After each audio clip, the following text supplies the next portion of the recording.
Hi, this is Congressman Tom Cole, the 4th District of Oklahoma, and this is another one of our weekly congressional chats. Sadly, once again, there's not a lot to report. Congress, of course, is not usually in session in August, but this year it probably should be.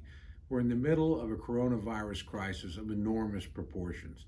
And earlier this year, Congress did a good job passing 4 supplementals in a bipartisan fashion, saving millions of jobs, providing much needed relief to millions of Americans, and also laying the foundation for the effort to actually get to a vaccine. Helping schools, helping businesses was the right thing to do. We've come a long way since the dark days of April and March. Millions of Americans have come back to work, but we know there's still more to be done, and we know there's still millions of Americans hurting. That's why, in my view, we should be in Washington, D.C. right now. Why aren't we? Because of a political standoff that has more to do with the November elections, quite frankly, than it does with helping the American people. You know, the original Democratic proposal put forward by Speaker Pelosi and Minority Leader Chuck Schumer of the United States Senate was about $3.4 trillion. And it included lots of things that Democrats knew Republicans would never accept. Things like aid to illegal immigrants, things like tax breaks for millionaires and billionaires in blue states, things like an enormous amount of state and local and tribal spending that, frankly, the leaders of those entities have told us they don't need. The Republican proposal was originally about $1 trillion, certainly very substantial, but a long way off from the Democratic proposal. Since that proposal, the president's added some additional things: $150 billion for state, local, and tribal governments, an additional $105 billion to help us open our schools, something that needs to happen right now. Additional money for support for every single American. As a matter of fact, the Republican proposal includes a $1,200 one-time cash donation to individuals and $500 per children. Would give a family of 4 $3,400. In addition to that, we've run through the additional money for unemployment benefits. Republicans initially proposed $200 a week of additional spending. Democrats countered with $600 a week. Republicans offered to go to $4. That hasn't been good enough.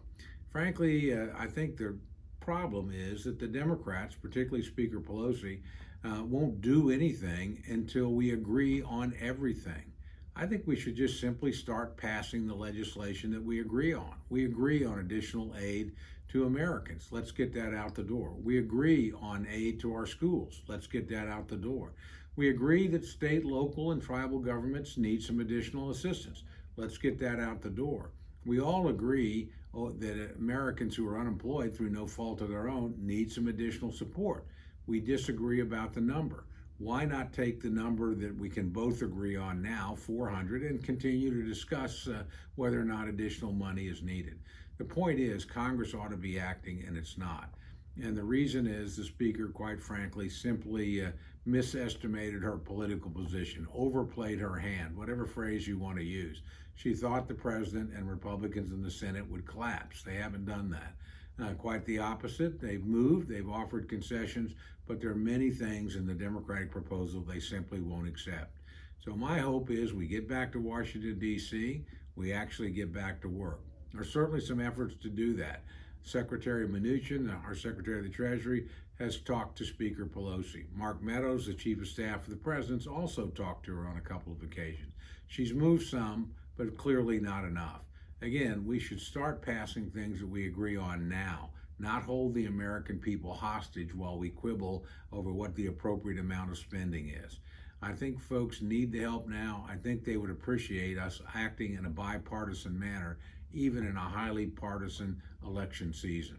So I'm hopeful that maybe next week we'll have a more positive report for you, but for right now, while things are getting better, they're not getting better as fast as they could if we would pass the additional legislation that both sides agree on. Now let me add this. We know we're in the middle of a very serious pandemic, but there is help on the way. Thanks to actually bipartisan work, that is additional money and an administration effort called Project Warp Speed, We actually are in the third stage of clinical trials for 3 or 4 different drugs. Those drugs are going to be ready before the end of the year in some cases, perhaps earlier. Regardless of what else we disagree on, that's something we can take satisfaction in. You know, Americans will manage through any crisis, but they much prefer solving problems to managing them. And in this case, a vaccine is an essential element to a solution. In the meantime, though, we need to continue to do what our public health officials have told us to do. Wear a mask, socially distance, wash your hands frequently, try to limit your exposure to crowds.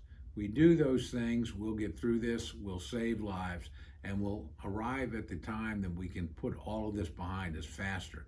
And again, with fewer lives lost along the way. So good luck, God bless, stay safe, and I look forward to talking to you next week.